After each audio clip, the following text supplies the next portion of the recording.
Halo semua, selamat datang di channel Homigi TV. Kalau menurut Anda BRV terlalu canggih, Xpander Cross terlalu futuristik, dan Terios terlalu jadul, mungkin Anda bisa pilih yang ini, Suzuki XL7 2023 yang baru.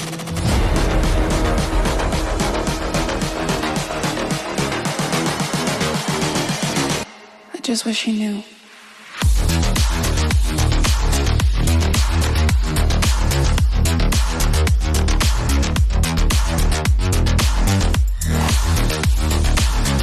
Yes, Suzuki baru saja memperkenalkan mobil ini untuk, kalau kami bilang itu struggling. Ya nggak heran kalau mobil ini, walau update mobil ini dibandingkan dengan Xpander itu biasa aja, yaitu karena Xpander update-nya yang keterlaluan sebenarnya. Tapi dengan update mobil ini masih dibilang sangat bersaing lah di kelas low SUV. Coba kita lihat 5 hal tentang Suzuki XL7 2023.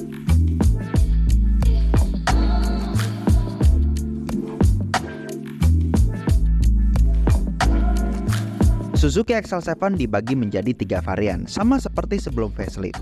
Zeta yang paling bawah, Beta, lalu Alpha yang paling tinggi. Range-nya dari Rp256.100.000 sampai Rp304.900.000 untuk varian tertinggi. Tadi saya sempat bilang bahwa mobil ini cukup bersaing karena tipe tertinggi dari XL7 saja masih lebih murah 10 juta lebih dibandingkan dengan Xpander Cross tipe terendah sekalipun, which is yang manualnya.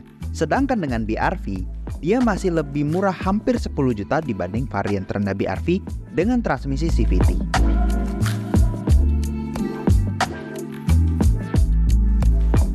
Perubahan mobil ini dari segi eksterior sedikit, tapi cukup mencolok daripada sebelumnya. Apalagi jika Anda melihat yang varian warna baru yang dikasih nama Savannah Ivory ini, yang sekarang menjadi hero colornya XL7. Oke, dari bagian depan yang berubah hanya pada grill yang sebelumnya dengan motif kotak-kotak dengan clear chrome, sekarang motifnya jadi rada heksagonal dengan hitam gloss. Velg yang dulunya dual tone sekarang jadi single tone dengan warna gunmetal seperti ini. Ukurannya sama-sama 195/60R16. Kalau di Zeta masih sama seperti sebelum facelift. Di belakang seperti R3 facelift, panel di atas logo ini jadi kayak ada ducktail gitu. Sekedar info untuk XL6 di India, lampu belakang sudah berbeda dengan mika transparan. Tapi di XL7 facelift ini sayangnya masih sama seperti sebelumnya. Secara overall emang sedikit perubahannya, apalagi perubahan yang paling signifikan hanya ada pada varian Alpha dan Beta. Di Zeta malah nggak ada perubahan.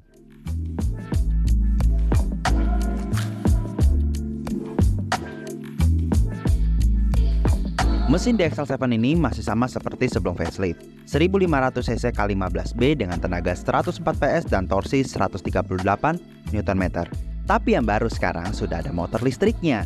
Jadi sekarang bisa dibilang mobil ini mild hybrid. Namun bukan hybrid murni yang menggerakkan roda. Sistem hybrid seperti ini akrab kita sebut sebagai mild hybrid, yang sebelumnya sudah pernah diterapkan pada R3 diesel dulu. Di Suzuki dikenal dengan SHVS atau Smart Hybrid Vehicle by Suzuki. Tapi bedanya sekarang ditambah baterai lithium yang diletakkan di bawah jok depan dan kapasitasnya lebih besar dari R3 Hybrid yang hanya 6 Ah. Di XL7 jadi 10 Ah. Mesin ini menyalurkan tenaganya ke dua roda depan melalui transmisi otomatis 4 speed atau manual 5 speed.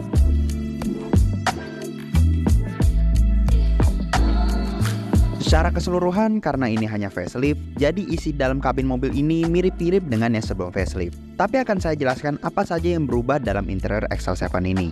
Pertama, rear view monitor yang sekarang sudah di-upgrade jadi touchscreen, dan tampilan kamera depan belakang sekarang dapat tampil bersamaan. Kamera ini juga berfungsi sebagai dashcam.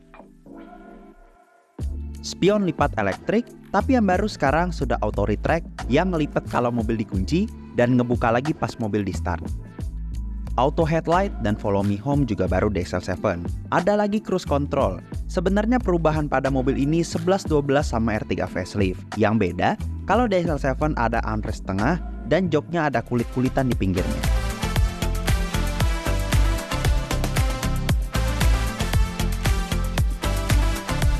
Impresi berkendara mobil ini karena saya belum pernah mencoba yang sebelum facelift, jadi kurang ada perbandingan. Dari yang saya rasakan, tarikan mobil ini enak untuk putaran bawah. Berdasarkan review dari R3 facelift, Karena basically kedua mobil ini sama, hanya berbeda kapasitas baterai, tarikan bawah mobil ini memang enak karena bantuan dari motor listrik yang menyuplai energi ke mesin. Namun, untuk kecepatan tinggi saya belum ada gambaran. Matic juga responsif untuk 4 speed. Bantingan mobil ini kalau saya rasakan cenderung ke stiff atau keras. Jadi kalau ada kontur jalan yang kasar, cukup berasa sampai ke kabin. Dan untuk handling, body roll berasa karena lebih tinggi dari R3 juga ground clearance-nya.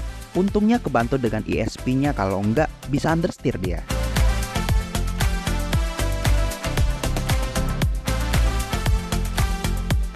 Jadi gimana?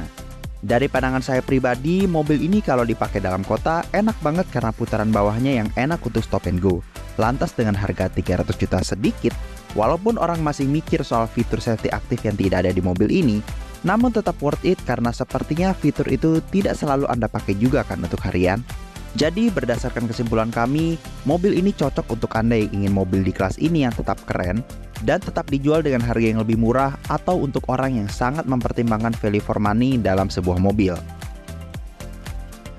Jadi begitulah kesimpulan kami akan Suzuki XL7. Apabila Anda suka dengan video ini, ungkapkan rasa suka Anda dengan klik tombol like, komen di bawah dengan komentar, kritik, dan saran yang positif. Share video ini agar orang lain dapat info tentang mobil ini. Subscribe juga ke channel Homiki TV dan nyalakan loncengnya agar Anda dapat info terbaru dari channel ini. Follow juga semua media sosial dari Homiki TV dan terima kasih telah menonton.